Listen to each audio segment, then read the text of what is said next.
Merci beaucoup. Jésus doit en nous. Jésus doit en nous. Aïe, mon père. Aïe, mon père. Aïe, mon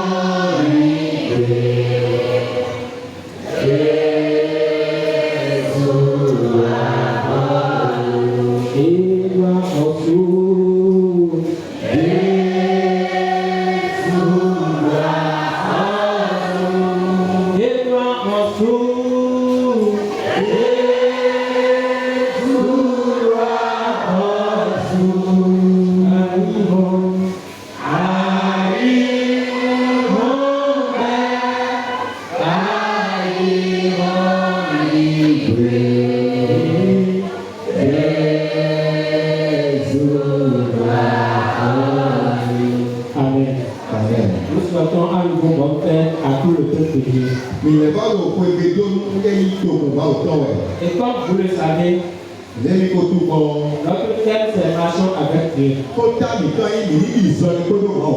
Avant tout, je remercie Dieu pour sa grâce sur nous.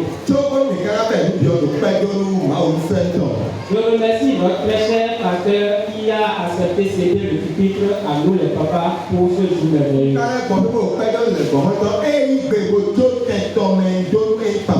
Que le Seigneur nous bénisse davantage. Je remercie tous les responsables du département des papas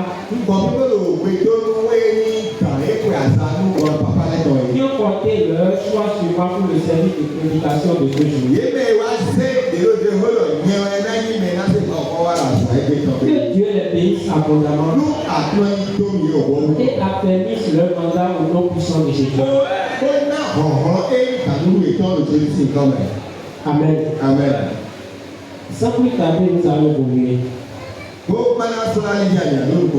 Dans la semaine, notre pasteur nous a déjà beaucoup parlé sur ce thème. Dans son enseignement, il disait entre autres que pour marcher véritablement avec Dieu, que ce n'est pas du tout facile. Et que c'est pourquoi Dieu nous a envoyé le Saint-Esprit pour nous soutenir et nous guider en plus. Mais le diable utilise notre passé contre nous.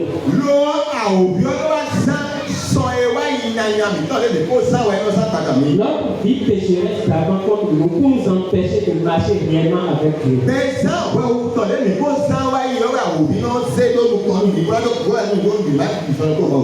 Écoutez bien la parole de Dieu. D'une part, il nous disait que parfois, on se dit qu'on est en train de servir Dieu, mais en réalité, le Saint-Esprit n'est plus là avec nous.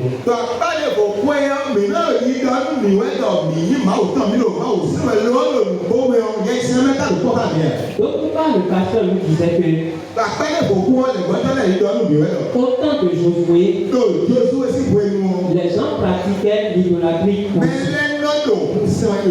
comme nous le voyons aujourd'hui encore. Dieu merci, nous sommes devenus chrétiens aujourd'hui, mais ce n'est pas encore fini.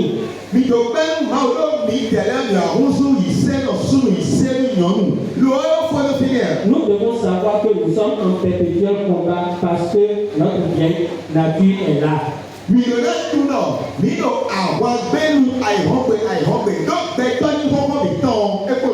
cette vieille nature va toujours chercher à nous influencer pour voir si nous allons céder.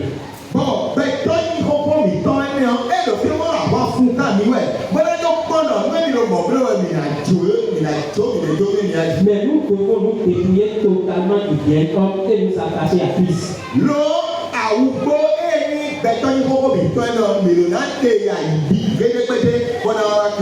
Alléluia. Amen. Alléluia. Amen. Alléluia. Amen. Ensuite, le pasteur nous a parlé de comment marcher avec Dieu. Il disait que dans notre marche avec Dieu, nous serons confrontés à des oppositions. Donc nous devons psychologiquement Satan a des oppositions. Vous attendez quoi le limite? Quand on est là, on est pas maintenant. T'as sommet là, il a eu. Et que pour développer sa marche avec Dieu, il faut en un premier temps entretenir une relation de prière avec Dieu.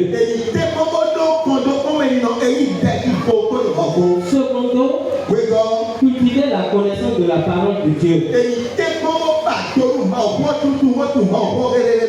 que sans la parole de Dieu, on ne peut pas résister aux oppositions. Troisièmement, nous devons cultiver la communion fraternelle.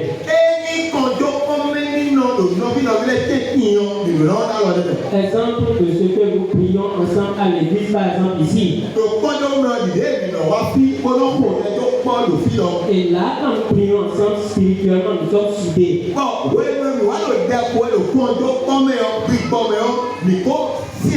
Et dans cette unité, l'ennemi ne pourra plus rien faire à qui que ce soit. Et comme l'église primitive le faisait, et ils venaient au temple ensemble, ils écoutaient la parole de Dieu ensemble et partageaient pratiquement tout ensemble. Nous aussi, nous devons cultiver la communion fraternelle comme eux.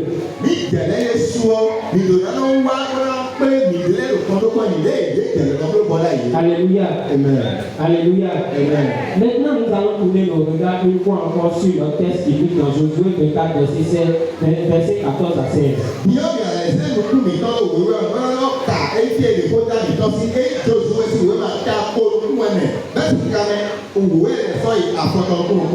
Si quelqu'un est là, il va nous aider à lui.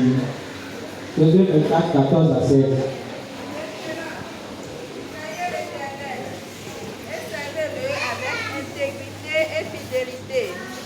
Faites disparaître les dieux qu'ont servi vos pères de l'autre côté du fleuve et en Égypte et servez l'Éternel.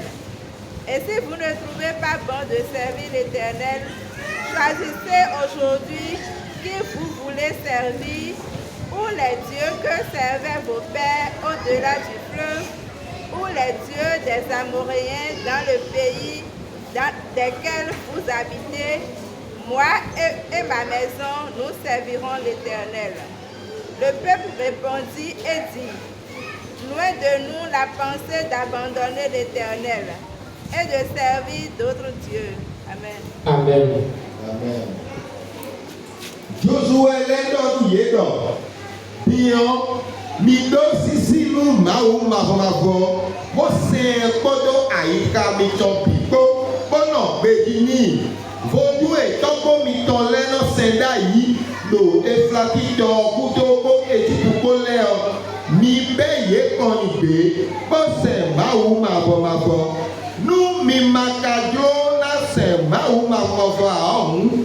Mi bodo lue mi na seon besi egbe. Esi kuni vodue toko mi tole senda yi. Lo eflaki do kutole. Eka si kuni vodue amolitie. Même amolitie me. Mi dele no sele. Amo. Nye kokwe do cheko. Mau mavo we. Mi na se. Josué no mo. To wonyi gbe ni do. Berebo mina jo mau do bona senu defo ami. Amen. Amen. Alléluia. Amen. Gloire à Dieu. Dieu a travaillé 6 jours et s'est reposé le 7e jour.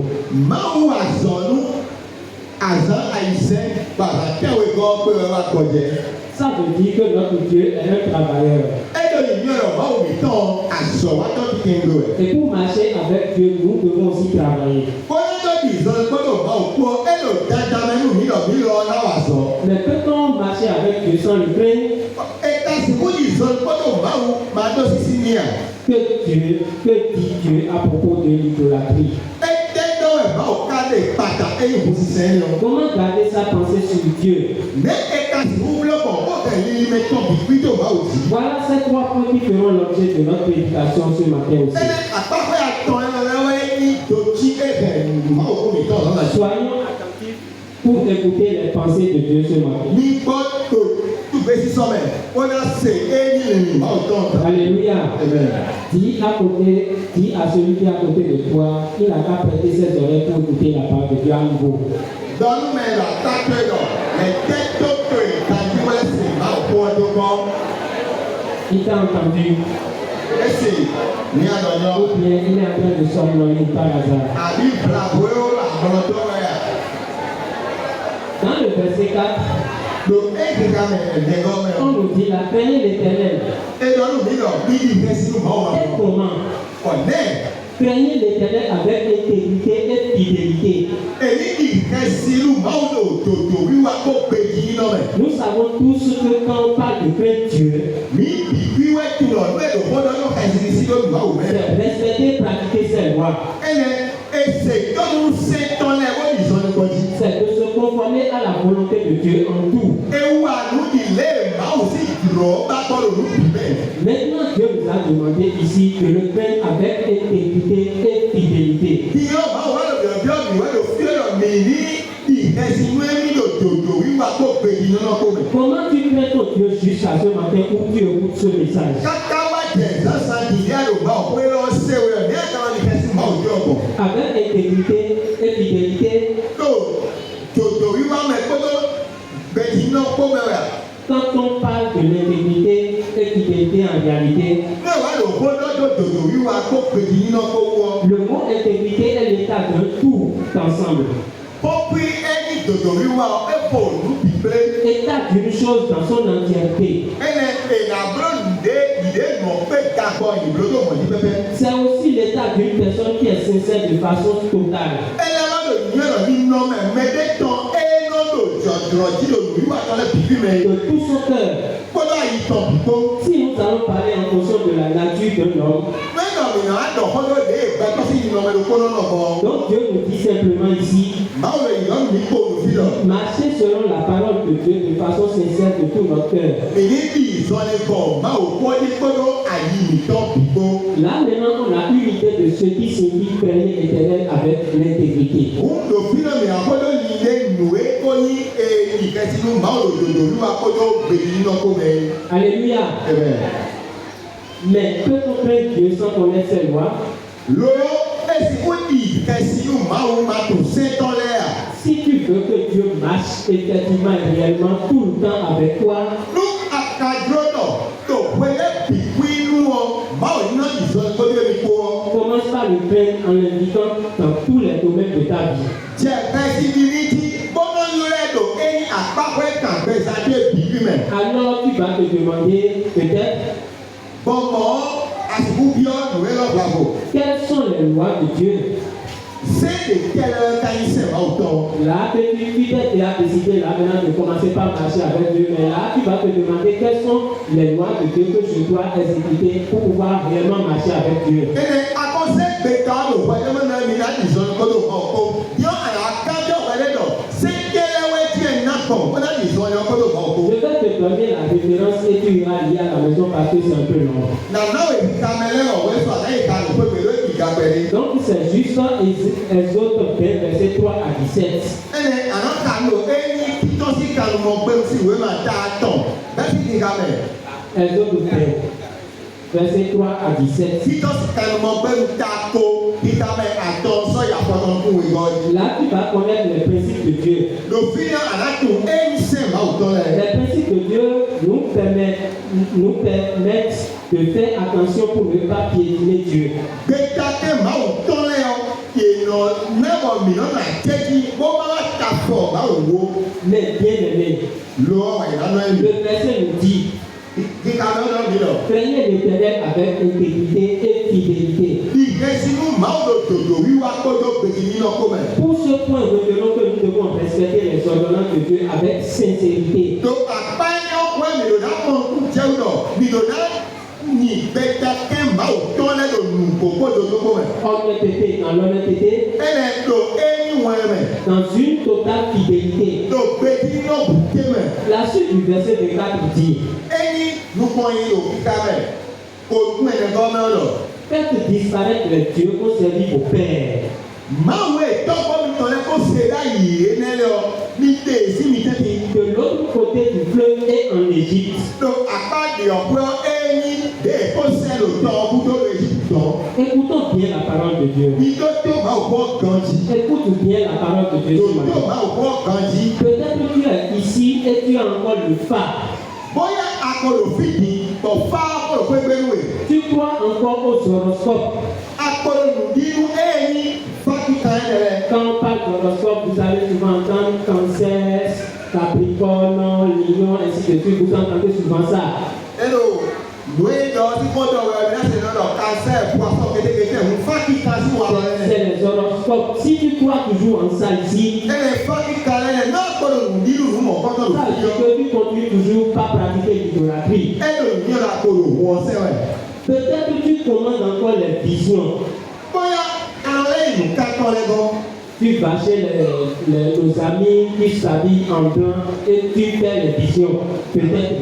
àwọn ìfọ́tọ̀ mi tọ́ ẹ lọ́jọ́ òkàkà òwe rẹ̀ wọ́n lọ èyí mọ̀ mẹ́mi. Où tu envoies de l'argent pour soutenir les cérémonies mortuaires. bóyá àwọn sẹ́pẹ́jọ́ ló sọ ló gbé dàgbòtò ìjọ lọ sẹ́pẹ́jọ́ ló lọ èyí fún ẹ̀ gbogbo ẹ̀ gbogbo ìlú ẹ̀ tọ́lẹ̀. Je parle de cérémonies mortuaires, les cérémonies de prière en l'honneur des ancêtres. lùmí wà dé èèyàn gbólógbóló kò lẹ́sẹ̀ lóyún tọ́kọ́tọ́kọ́ mi tẹ́ kó kú lẹ́kọ́ lọ ẹ̀. Où on fait les cérémonies en l'honneur d'un parent déjà mort depuis. ẹni tọ́tù èdè tó kú kó ẹ̀yàtọ̀ ìdàgbò lùmí wà wọn náà kò lẹ́sẹ̀ tó kó dáyé rẹ̀. Et les gens disent souvent que j'aime trop mon père, j'aime trop ma mère, j'aime trop mon grand-père, donc je dois demander prière pour la paix de son âme. bɔn mɛrɛlɛ ló lọ jílé níwà ń tọ́ ṣe bí níwà ń lọ ṣe bí dàgbò tẹ́ yà níwà ní ọ̀bẹ sọ̀rọ̀ náà bí ọ̀dẹ mi. Si tu vis dans ça encore, ní àkóró bẹ́ẹ̀ ló mọ̀ mẹ́rẹ̀. laisse-moi te dire que tu es dans l'idolâtrie toujours. jòjò jòmí tó bá dọ́mẹ́ lọ kó fi sẹ́mẹ̀ jẹ́ àkóró tẹ̀gbẹ́. Et tu adores simplement autre Dieu que le Dieu d'Israël, le vrai Dieu. ẹ̀rọ ìyẹn lọ àlàó kpọ́rọ̀ máa wù dé kò sẹ́mẹ̀ fọ́n ẹ̀yìn máa wù gbọ́dọ̀ tó kó ẹ̀yìn ìsirà sí máa wù ní o. Réponds-moi ce matin et fais-toi baptiser. lẹ́fọ̀tọ̀ sásà di kó lẹ́tọ̀ àwọn òbọ̀. Si tu ne l'as pas encore fait. mẹ́ta máa kó lẹ́kọ̀ọ́ wa máa bọ̀ bó lẹ̀ yẹ kó si àọ́ tẹ́kọ̀ wa máa bọ̀ bó má gbé kó bọ̀ bó lẹ̀ yẹ kó si. Quand tu abandonnes ton ancienne vie wẹ́n náà nàwà jọ bẹ̀ sádùúgbò tó yẹ ọjọ́. et tu te baptises, bọ̀ àwa lẹ̀ yẹ kó si ọ. la Bible nous montre que c'est une preuve que tu es réellement sauvé. òwúrọ̀ yọ̀ọ́ bí yọ ẹ̀yẹ́ yìí dé fẹ́lẹ́ dé ẹ̀dá fẹ́lẹ́ lọ nù gbọ́mọ yọ àmà gbé kó mọ̀ pẹ́ gan. Car il est écrit dans Marc 16:16.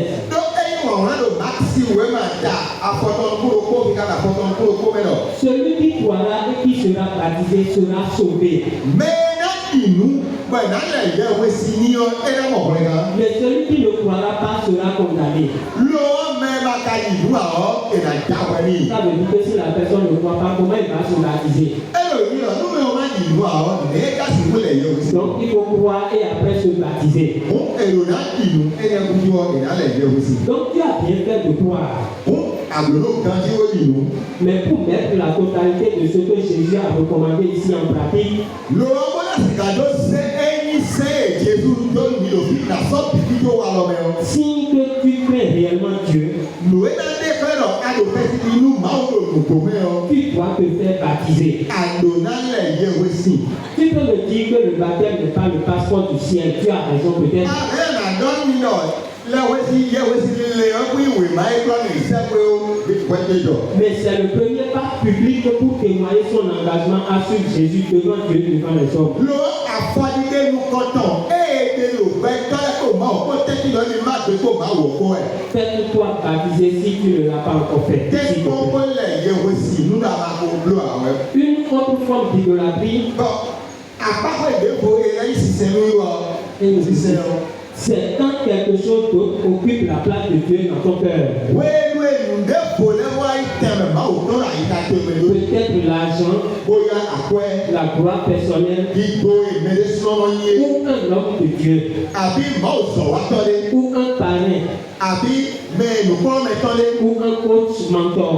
àbí mẹ́ẹ̀lù lọ́dọ̀ eyé rẹ̀ lọ́dọ̀ kó tẹ́lẹ̀ bì náà yẹ. Si quelque chose arrive à te dominer au point où tu oublies Dieu pour un instant, lóyìn náà ǹdè wá pẹ́wú gbọ́dọ̀ adósì náà wẹ̀ jí wọ àná àwọn máa wù wẹ́ yín ọ́. là, tu es en train de vivre l'idolâtrie. ń lò fi náà ká lò fẹ́ náà wẹ́ lò kún fi sẹ́wẹ́lẹ́. Notre Dieu est un Dieu jaloux máa wù mí tán máa wù náà wà wọ́ ẹ̀. et ne partage sa gloire avec personne. ìgò tán ẹni ọ̀nà máa kọ́dọ̀ pẹ̀tọ́ lé kó. Exode 34, verset 14 títọ́sí kàlùmọ̀ bẹ́ẹ̀ ta gbà lùkún ẹ̀mẹ̀ nígbà mẹ́ ìwé ni ọ nous dit, ẹ̀ lọ́nù mí lọ. tu ne te prosterneras point devant un autre Dieu, àná jẹ kodo ẹ̀yìn máa wù dé kò sínú kan. car l'Éternel porte le nom de jaloux. dọ́ máa bọ̀ sí nǹkan nǹkan ẹ̀ wà wọ́ ẹ̀. Il est un Dieu jaloux. máa wù wá tọ́ ẹ̀. C'est ce que nous dit Exode 34, verset 14. Il dit, kàlùmọ̀ bẹ́ẹ̀ sí wèé máa lọ́nù mí lọ ta gbà lùkún ẹ̀mẹ̀ nígbà mẹ́ ìwé ni lọ́mọ ẹ̀. pour ce point-ci, tó ẹ̀yìn àtàyọ̀ pé ọ. gardons que nous devons donner la première place à Dieu dans notre vie. mìíní hẹ́ ń kó náà mìíràn náà ké gbogbo tó tẹ̀mẹ̀ nù kọ́tọ́ tó nù máa lò fẹ́ sẹ́mi tọ́ mẹ́. Et il pourra marcher vraiment avec nous bọ̀mọ̀ ẹ̀dá ìsọ̀ni gbọ́dọ̀ mi kó nùgbò. en nous orientant dans nos choix, bóyá lò àyè fẹ́lẹ̀ mi lò kíkó mi tọ́ lẹ́mẹ̀. nos entreprises, lò ẹ̀yìn àzọ́ mi tọ́ lẹ́mẹ̀. nos ministères pour Dieu lò àzọ́ mi wá máa wọ̀ mẹ́. et dans d'autres engagements que nous aurons à prendre dans nos vies. bóyá gbẹ̀ta ṣiṣẹ́ ìdẹ́gbò ènìyàn àti èrò fẹ́ sẹ́mi tọ́ lẹ́mẹ̀ kó. Aimes-tu parler de Jésus dans ton boulot? gbàsọ̀ tó mẹ́yàn ẹ̀yọ́ fi àná yín wà nù nàdọ́tọ̀ jésù sí kọ́ lò mẹ́lẹ́mẹ̀. Ou tu as honte d'en parler? àbí wùyẹn náà wù ẹjọ́ jésù wọ́n yìí lọ wù. Fuyons l'idolâtrie sous toutes ses formes èyí rọ́ọ̀nù kò fi sẹ́gbọ̀n àlọ́pàtọ́ lẹ́ bìbí mẹ́. et les autres péchés aussi. ojú ọ̀pọ̀ ẹ̀ wọ́n ẹ̀ débò níbo rẹ̀. Et confions-nous à Dieu pour vivre selon Dieu sur terre et avoir la vie éternelle. non ìjọ mi lè jẹ́ òun aussi àlọ́ mẹ́. ó nà gbẹ́gbọ̀ jò tọ́mẹ̀ la ìkú máa ń lọ jí káká fẹ́ sẹ́gbẹ́ tó mẹ́. Alléluia. Alléluia. Gloire à Dieu. Alléluia. Dieu est toujours prêt à marcher avec nous, mais nous devons décider d'abord. máa ń lò gbé sí sọ́mẹ̀ nàdó ìsọ̀lẹ̀ kó mi kó lo ẹ bá nà mí tẹ̀lẹ́ ní sẹ́gbẹ̀ ká ọ̀rẹ́. Écoutons bien ceci. ìlú tó yọ̀ kan jí. Écoute bien ceci. tòótọ́ pé ọ̀kan jí. Dis à celui qui est à côté de toi d'écouter bien ceci. dọ́nù mẹ́ta pátó yọ̀ dídó tó pé ìdájọ́ ọ̀kan jí. Il a entendu? ẹsẹ̀ yà. D'accord. Le gros travail que Dieu nous a confié, le gros travail que Dieu nous a confié, àsọdà fún ìbá ọ̀sọ́dà sínú mi yọ. c'est l'évangélisation. ẹwẹ́ ìwọ̀n ìdàgbé yìí la. Selon Matthieu 28, verset 19, ilé ìdánwò máa tẹ̀sí ìwé mà dàgbà ìwé ìdíkà mẹ́kọ́ ìwé lóko ọmọ náà. et ensuite la gestion de nos maisons, Bọ́jọ́ dẹ́gbẹ̀rẹ̀ àgbà pé mi tán ẹ gbèdó bọ̀ yìí. selon 1 Timothée 3, verset 12. Ilé tí mo tẹ̀sí ìwé máa ń kọ́ tán tá a tọ̀ nígbà mẹ́ wíwé gan náà nìkan Et yìí. quand nous lisons un peu 1 Timothée 3, verset 12, Sọ wíwé mi wá ká ẹ̀yìn tí mo tẹ̀sí ìwé máa ń kọ́ tán tá a tọ̀ nígbà mẹ́ wíwé yọ. il est écrit, Eyín wà wọ́n ládọ̀. les diacres doivent être mariés d'une seule femme. Àgùn bíjí pọ́tọ́ lẹ́yọ èrò láyé àsúnú yọ̀ǹdó kóge. Et diriger bien leurs enfants Ó ná pàbí ìtọ́lẹ́ tó gan jí. et leur propre maison. Kó ló pé ìtọ́lẹ́ gbogbo. Même si tu es papa et tu n'es pas diacre, ce verset-là te concerne. Lẹ́yìn náà, àyín pápá lè fi èdè máa máa jẹ oní àgùn bíjí pọ́tọ́ àwọn kíkà mẹ́lọ ẹ̀ka o. Voilà ce que dit la parole de Dieu. Ìwé kódà ẹ̀bá ọ̀pọ̀ ẹ̀dẹ̀ ọ̀dẹ̀. D'autres peuvent dire que là, Paul est en train de parler au diacre, c'est vrai. Médé kò lẹ́nu náà lọ bá àgùn bíjí pọ́tọ́ kẹ́lẹ́ kó lọ ẹ̀ bẹ́sẹ̀ ló pọ̀ lè. Mais les diacres aussi sont des chrétiens et n'ont pas d'autres avantages propres à eux que les fidèles simplement. Mìí tu náà àgùn bíjí pọ́tọ́ náà èyí lọ ìṣẹ́lọ́wọ́ èyí bọ̀ èyí tó lè dé gbogbo ẹ̀kọ́ bolú mímẹ́ yìí ìṣẹ́lọ́ kò lẹ́ẹ̀tì lè à. Par conséquent, Bọ̀bọ̀. nous devons, nous parents, bien diriger nos enfants Mímẹ́ ìmẹ̀jì tọ́lẹ̀ ọ̀dọ̀dọ̀ náà tẹ́kù bá pẹ̀lú kúndò fíìmù tọ́lẹ̀ kan jí. notre femme Àṣì ìtọ́. et notre maison Kúndò fún èmi tọ́ gbogbo. selon la parole de Dieu. Ilé ìgbà kú ọ̀dọ̀ kan yìí. Mettre l'enfant sur le droit chemin et quand il sera grand, il ne s'en retournera pas. Èyí ṣe fìyọ̀dọ̀ àyídájọ́ ọtí náà pé inú ẹ̀ náà sú ọ ẹ̀ náà lẹ́kọ̀ọ́ sí àyè ọtí à. C'est ce que nous a dit la parole de Dieu. Ìwé ìgbà kú ọ̀dọ̀ mi yọ. Et pour le jeune homme Bọ̀ mẹ́yìn jọjọjọ ou pour le jeune, àbí mẹ́rẹ́rẹ́. Il doit se mettre à l'évangélisation et bien gérer tout ce qu'on lui confie. Ẹjọ́ náà sọ ẹ́ lé bíọ́ ẹni àṣọ ìwọ̀n làbẹ̀lí lẹ́ ọ́tọ́ mẹ́.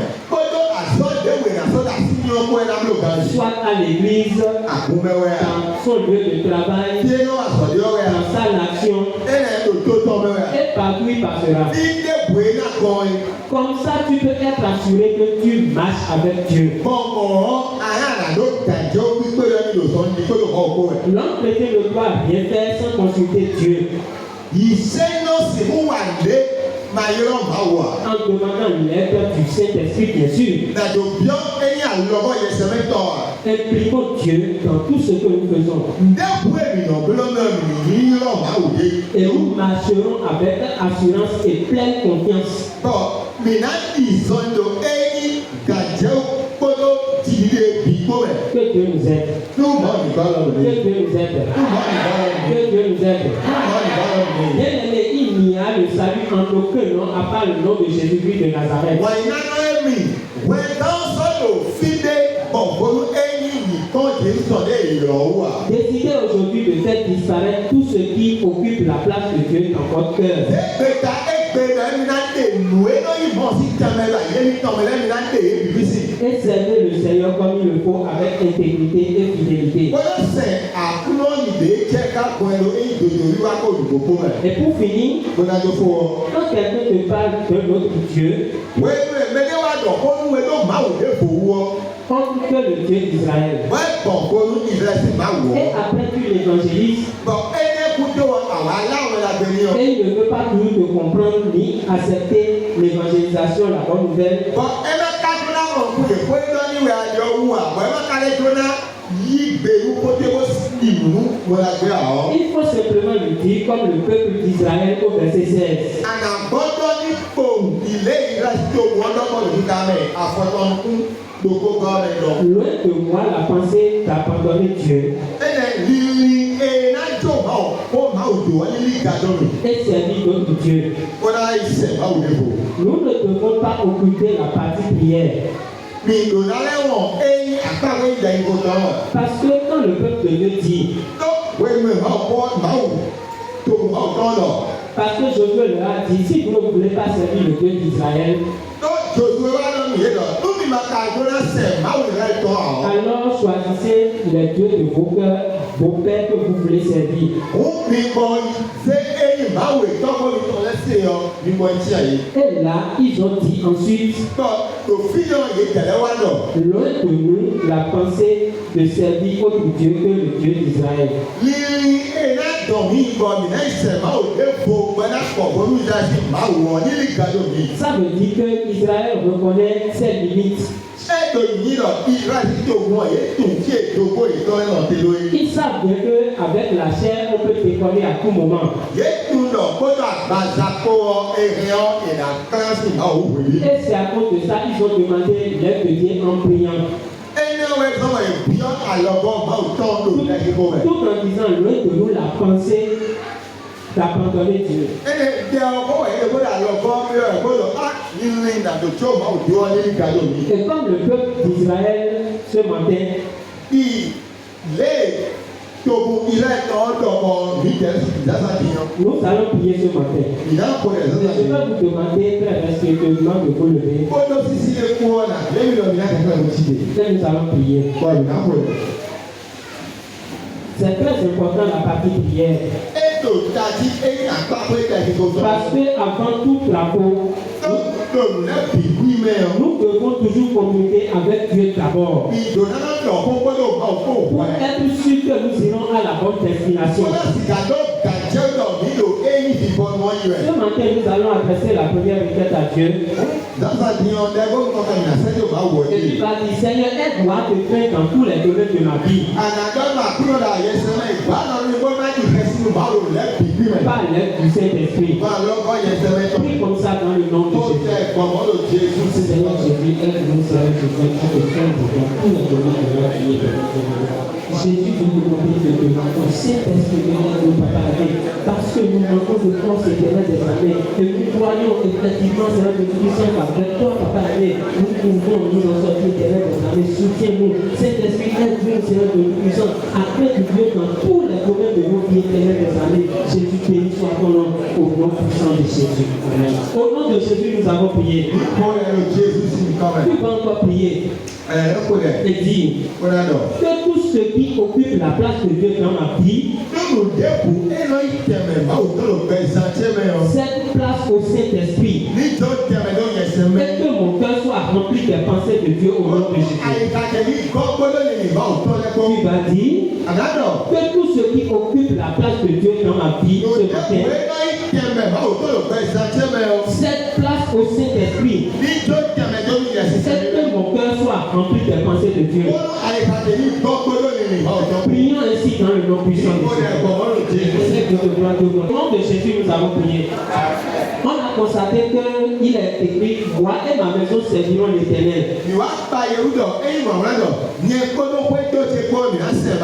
Maintenant et toujours au nom de Jésus. Donc nous allons prier encore la dernière requête pour finir. Tu vas dire que toute situation qui amène l'homme à douter de la puissance de Dieu, soit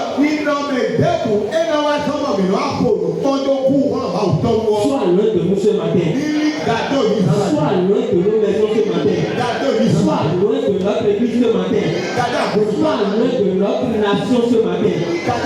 Prions ainsi dans le nom de Jésus. Éternel Dieu de gloire, de bonté, Seigneur, que te demandons que toute situation qui amène le nous avons prié. Et pendant que nous sommes dans l'esprit de prière, si tu es là actuellement et tu constates que malgré toutes choses, tu as toujours la lourdeur au cœur.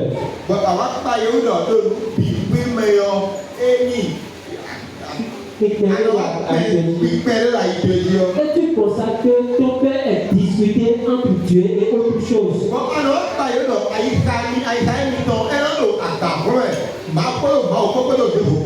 Ou bien quel que soit ce que tu fais, tu n'as jamais la paix du cœur. Je vais te demander ce matin, ne regarde pas ceux qui sont autour de toi. Parce que chacun a son problème, a ses problèmes. Et tu as un mandat de Dieu en main pour l'exécuter sur cette terre. Et jusqu'au moment où tu ne marches pas avec Dieu, tu ne pourras jamais exécuter ce mandat.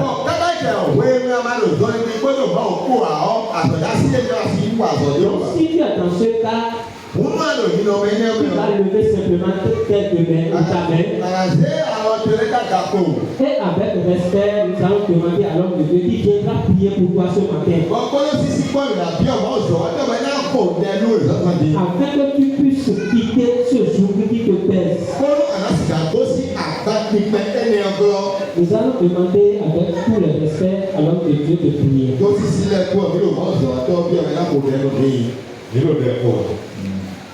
Mambo avapaleto zazantio yo ase oto ekpeto eyo to kame oto ekpeto eyo na do ani to mi to e oto ekpeto yo so yo sie mi yo go me mi lo bigo oto e bigo la wa mi to ko ta kai to teme ko etekai wo wa ikale wero gba adumele o wero zowo egba fiale o wero zowo zo ibi ko ma ko ele o fe o ye etele ka zomo Jesu Kristi amolu je ka lo ko be ewe zowo sanzantio bon lomo ko to bi ko le do la je to ni vaso lo do Kristi wego do ha wego yes semi merci de le voir alloué ouais zomo volant allo planta yes semi oui no ici a chéri ou pas lui to Jésus ou même dit jai lui to Jésus mabo e bajuno izazani yes semi bajuno izazani yes semi e dio pesato ó pàṣẹ ìpẹ̀sàtò ẹ̀mí ó ní àwọn tó mọ̀ pàlà tó mọ̀ kúrò èyí tọ̀ Jésù lọ rẹ̀ ọsọ na mo mi tó pẹ́rù ẹ̀ mo mọ̀ pé lè jẹ́ bèjì ọ wà ó sì náwó kan wọ̀nyẹ àmì tọ́lẹ̀ nù tó Jésù sì kọ́ àdókò lẹ́nu. Amen.